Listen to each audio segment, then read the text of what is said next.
DCM DK Shivakumar ಪದಗ್ರಹಣಕ್ಕೆ count down ಶುರುವಾಗ್ತಾ ಇದೆ. ಪದಗ್ರಹಣಕ್ಕೆ ದಿನಾಂಕ ಮುಹೂರ್ತ ನಿಗದಿಯಷ್ಟೇ ಬಾಕಿ ಉಳಿದಿರೋದು. ಬಹುತೇಕ ಸೋಮವಾರ ಗೋಧೋಳಿ ಮುಹೂರ್ತದಲ್ಲಿ ಪಟ್ಟಾಭಿಷೇಕ ಅಂತ ಹೇಳಲಾಗ್ತಾ ಇದೆ. ಪದಗ್ರಹಣಕ್ಕೆ ದಿನಾಂಕ ಮುಹೂರ್ತ ನಿಗದಿಯಷ್ಟೇ ಬಾಕಿ ಉಳಿದಿರೋದು. ಬಹುತೇಕ ಸೋಮವಾರದಿಂದ ಗೋಧೋಳಿ ಮುಹೂರ್ತದಲ್ಲಿ ಪಟ್ಟಾಭಿಷೇಕ ಅಂತ ಹೇಳಲಾಗ್ತಾ ಇದೆ. ನಾಳೆಯೇ ರಾಜೀನಾಮೆ ಅಂಗೀಕಾರ ಆದ್ರೆ ಶನಿವಾರ ಸಂಜೆ ಸಿಎಲ್ಪಿ ಸಭೆ ನಡೆಯುತ್ತೆ.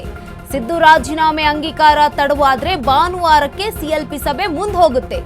ಕಂಠೀರವ ಕ್ರೀಡಾಂಗಣದಲ್ಲಿ ವಿಧಾನಸೌಧ ಮೆಟ್ಟಿಲುಗಳ ಮೇಲೆ ಪದಗ್ರಹಣ ನಡೆಯುವ ಸಾಧ್ಯತೆ ಇದೆ. ಅಂದುಕೊಂಡಂತೆ ಆದ್ರೆ ಸೋಮವಾರ ಡಿಕೆ ಶಿವಕುಮಾರ್ ಅವರು ಮುಖ್ಯಮಂತ್ರಿ ಆಗಿರಲಿದ್ದಾರೆ. ದೊಡ್ಡ ಪ್ರಮಾಣದಲ್ಲಿ ಜನರನ್ನ ಸೇರಿಸಲು ಸಕಲ ಸಿದ್ಧತೆ ಮಾಡಿಕೊಳ್ಳಲಾಗ್ತಾ ಇದೆ.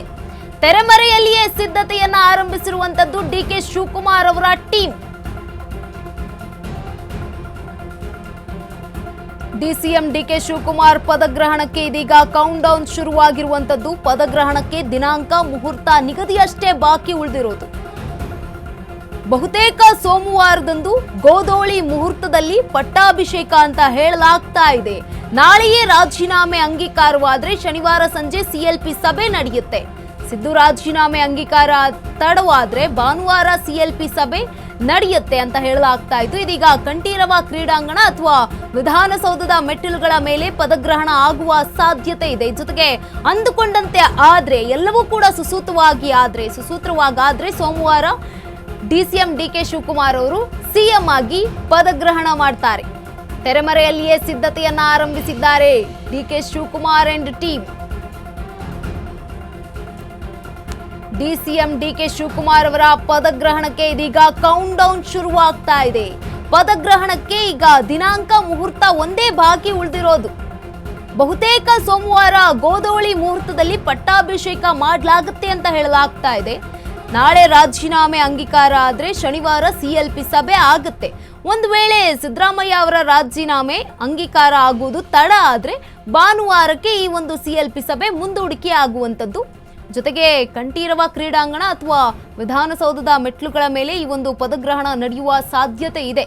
ಅಂದುಕೊಂಡಂತೆ ಎಲ್ಲ ಆದ್ರೆ ಸೋಮವಾರವೇ ಡಿಕೆ ಶಿವಕುಮಾರ್ ಅವರು ಮುಖ್ಯಮಂತ್ರಿ ಆಗ್ತಾರೆ. ದೊಡ್ಡ ಪ್ರಮಾಣದಲ್ಲಿ ಜನರನ್ನ ಈ ಒಂದು ಕಾರ್ಯಕ್ರಮಕ್ಕೆ ಸೇರಿಸೋದಕ್ಕೆ ಸಕಲ ಸಿದ್ಧತೆ ಆಗ್ತಾ ಇರುವಂತದ್ದು. ತೆರೆಮರೆಯಲ್ಲಿ ಈ ಒಂದು ಸಿದ್ಧತೆಯನ್ನ ಆರಂಭಿಸಿದ್ದಾರೆ ಡಿಕೆ ಶಿವಕುಮಾರ್ ಅಂಡ್ ಟೀಮ್.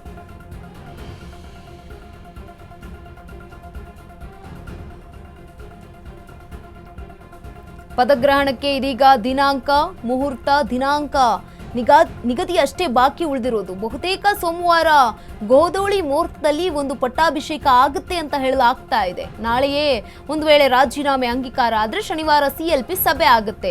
ಸಿದ್ದರಾಮಯ್ಯ ಅವರ ರಾಜೀನಾಮೆ ಅಂಗೀಕಾರ ಏನಾದ್ರೂ ಸ್ವಲ್ಪ ತಡ ಆದ್ರೆ ಭಾನುವಾರಕ್ಕೆ ಸಭೆ ಮುಂದೂಡಿಕೆ ಆಗುತ್ತೆ. ಬೆಂಗಳೂರಿನ ಕಂಠೀರವ ಕ್ರೀಡಾಂಗಣದಲ್ಲಿ ಅಥವಾ ವಿಧಾನಸೌಧದ ಮೆಟ್ಲುಗಳ ಮೇಲೆ ಈ ಒಂದು ಪದಗ್ರಹಣ ಕಾರ್ಯಕ್ರಮ ನಡೆಯುತ್ತೆ ಅಂತ ಹೇಳಲಾಗ್ತಾ ಇದೆ. ಎಲ್ಲ ಅಂದುಕೊಂಡಂತೆ ಆದ್ರೆ ಸೋಮವಾರ ಡಿಕೆ ಶಿವಕುಮಾರ್ ಅವರು ಮುಖ್ಯಮಂತ್ರಿ ಆಗಿರಲಿದ್ದಾರೆ.